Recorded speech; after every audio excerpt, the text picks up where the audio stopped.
துதி என்பது ஒரு சாதாரணமான விஷயம் அல்ல. அது தேவனுடைய வல்லமையை வெளிப்படுத்தக்கூடியது. எங்கே துதி உண்டாயிருக்கிறதோ அங்கே தேவனுடைய வல்லமை வெளிப்படும். கர்த்தருடைய பெரிய நாமத்துக்கு ஸ்தோத்திரம் உண்டாவதாக.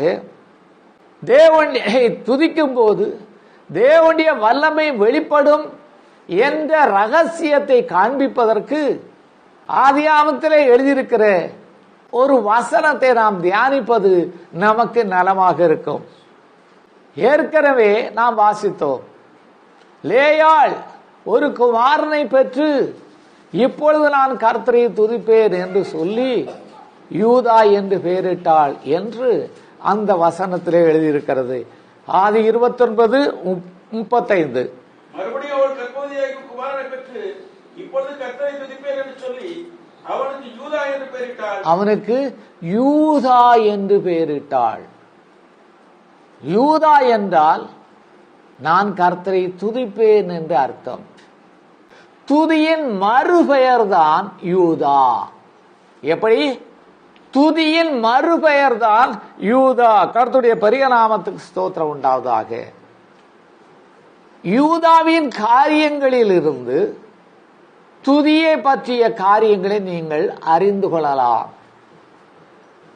யூதாவை பற்றி சொல்லியிருக்கும் காரியங்களில் இருந்து துதியை பற்றிய காரியங்களை நீங்கள் விளங்கிக் கொள்ளலாம். இவ்விதமாக யாக்கோபு தன்னுடைய குமாரனாகிய யூதாவை பற்றி சொல்லி இருக்கிறதாக ஆதியாகம புத்தகத்தில் 49ஆம் அதிகாரத்திலே 9வது வசனத்திலே வாசிக்கலாம்.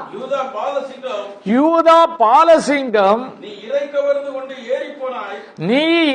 கவர்ந்து கொண்டு ஏறி போனாய்.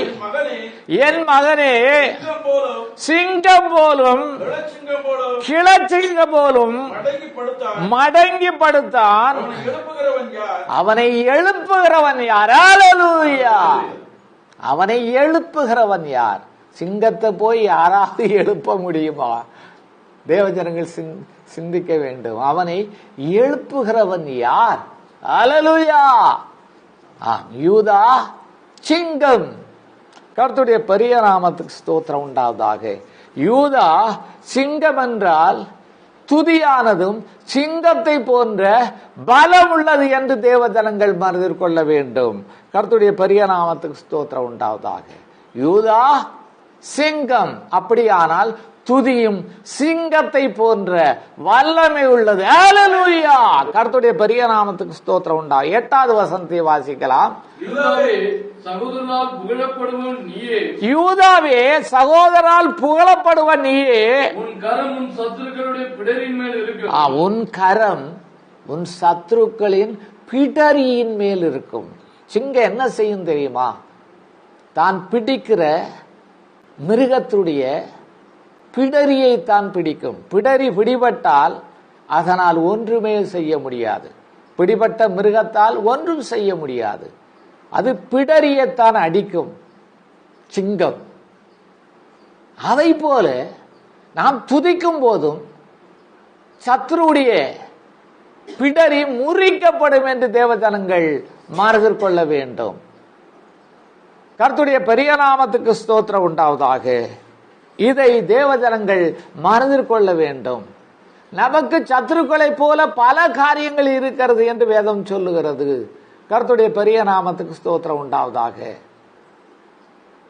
ஆகையினாலே அந்த சத்துருக்கள் எல்லாம் மடங்கடிக்கப்பட வேண்டுமானால், நிர்மூலமாக்கப்பட வேண்டுமானால் நாம் என்ன செய்ய வேண்டும்? துதியை எழுப்பிவிட வேண்டும். சிங்கத்தை எழுப்பி விடுகிறது போல துதியை நாம் எழுப்பிவிட வேண்டும். கர்த்தருடைய பெரிய நாமத்துக்கு ஸ்தோத்திரம் உண்டாவதாக. ஆகினால் தேவனாய் கர்த்தரிடத்தில் கானானுடைய யுத்தத்தில் யார் முதலாவது போக வேண்டும் என்று கேட்டபோது யூதா தான் முதலில் செல்ல வேண்டும் என்று கர்த்தர் சொன்னார்.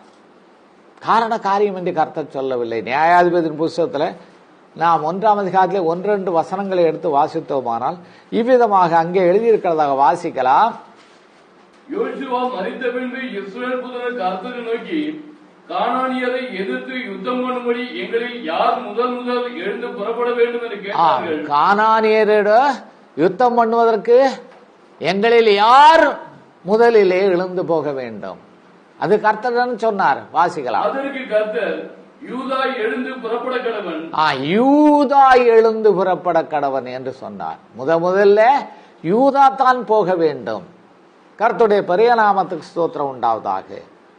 அதனை போல தேவஜனங்கள் எந்த பிரச்சனையானாலும் முதலிலே தேவனை துதிக்க வேண்டும். ஹல்லேலூயா! தேவனை முதல்ல துதிக்க வேண்டும். பிரச்சனைகள் எல்லாம் பறந்தோடிவிடும். பிரச்சனை எல்லாம் நிர்மூலமாகிவிடும். சத்துருக்கள் நிர்மூலமாகி விடுவார்கள். கானானுடைய யுத்தத்தில் யார் முதலிலே போக வேண்டும் என்று கேட்டபோது யூதா போக வேண்டும் என்று கர்த்தர் சொன்னார். இது ஞானார்த்தமாக எழுதப்பட்ட காரியங்கள். கர்த்தருடைய பெரிய நாமத்துக்கு ஸ்தோத்திரம் உண்டாவதாக. ஆகையினாலே எந்த ஒரு காரியத்திலும் முதலிலே தேவஜனங்கள் துதிக்க வேண்டும் என்பதை இந்த காரியங்கள் நமக்கு வெளிப்படுத்துகின்றன.